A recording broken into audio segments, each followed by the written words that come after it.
یہ کچھ سال پہلے سردیوں کی بات ہے. میرے ہسبینڈ کی کزن کی شادی تھی اور ہمیں اس کے لیے حیدرآباد جانا تھا، تو ہم لوگ ایک ہفتے کی چھٹی پہ شادی اٹینڈ کرنے کے لیے گئے تھے.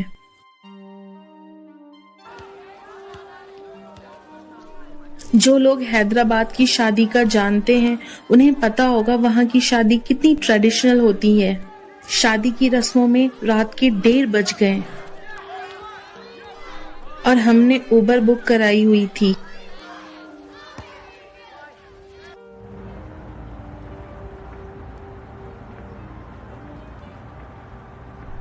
اور ابھی ہم راستے میں ہی تھے کہ میرے ہسبینڈ نے کہا اگر کوئی سویٹ شاپ اوپن ہوئی تو کل کے رسموں کے لیے مٹھائی ہم ابھی لے چلیں گے، کیونکہ پھر تیاریوں میں ٹائم کا پتہ ہی نہیں چلتا تو مٹھائی رہ جائے گی.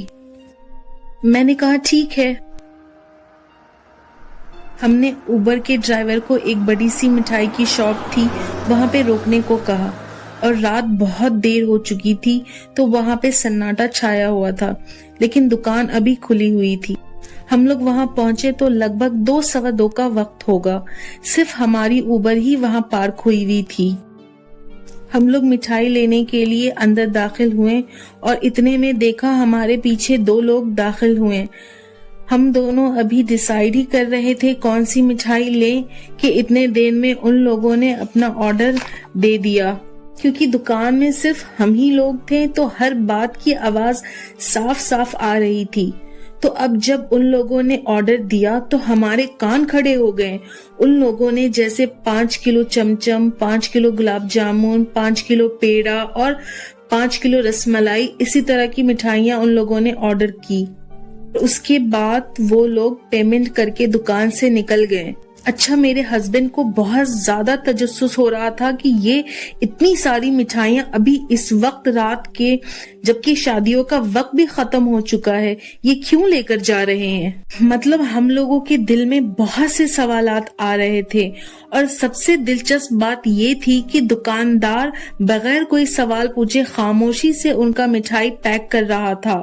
جیسے ہی وہ لوگ دکان سے نکلے میرے ہسبینڈ نے دکاندار سے سوال کر لیا کہ یہ اتنے رات کو اتنی ساری مٹھائی لے کر یہ لوگ کہاں جا رہے ہیں. تو اس دکاندار نے جواب دیا، آپ کو کیا لگتا ہے مٹھائیاں صرف ہم سے آپ ہی لوگ لے کر جاتے ہیں؟ صرف انسان تو نہیں مٹھائیاں کھاتے نا. مجھے اور میرے ہسبینڈ کو اس کی بات بہت عجیب لگی. ہم لوگوں نے جلدی سے اپنی پیمنٹ کی اور دروازے سے باہر نکلے کہ ہم ذرا ان کو دیکھتے ہیں یہ لوگ کہاں جاتے ہیں.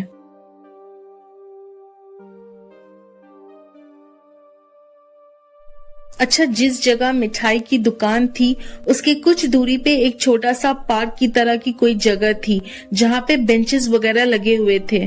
ہماری اوبر جہاں پر کھڑی ہوئی تھی اس کے علاوہ وہاں پر دور دور تک کوئی گاڑی نہیں تھی. ان دونوں نے مٹھائی کے ڈبے اٹھائے اور اس پارک جیسی جگہ میں جا کر بینچ پر بیٹھ گئے. ہم لوگ ذرا دوری پہ ہی رہے تاکہ ہمیں وہ لوگ دیکھ نہ سکیں. اب ہمارا تجسس بہت بڑھ چکا تھا کیونکہ رات کے 2:30 بج گئے تھے اور وہ لوگ بجائے اس کے کہ کہیں اور جگہ جائیں وہ پارک میں جا کر بیٹھ گئے بینچ پر. یہ بات تو بالکل سمجھ سے باہر تھی.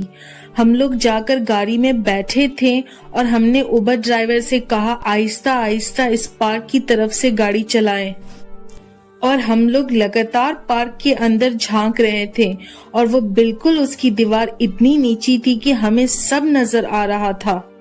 اور اب آپ میری بات کا یقین نہیں کریں گے کہ جتنی دیر میں ہماری گاڑی تھوڑی سی آگے بڑھی تھی اتنے دیر میں وہ ہمارے آنکھوں کے سامنے سے مٹھائی کھاتے کھاتے غائب ہو گئے. ہم لوگوں کا ایکسیڈنٹ ہوتے ہوتے بچا کہ ہم لوگوں کو اپنی آنکھوں پہ یقین نہیں آ رہا تھا. ڈرائیور نے فوراً گاڑی روکی اور میرے ہسبینڈ بھاگتے ہوئے پارک میں گئے اور جا کر دیکھا وہاں صرف خالی ڈبے پڑے تھے اور وہ دونوں غائب، ان کا کوئی نام و نشان نہیں تھا.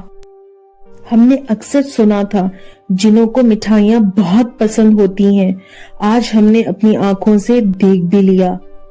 اب میں جب بھی کبھی کسی مٹھائی کی دکان میں جاتی ہوں تو مجھے بہت خوف آتا ہے.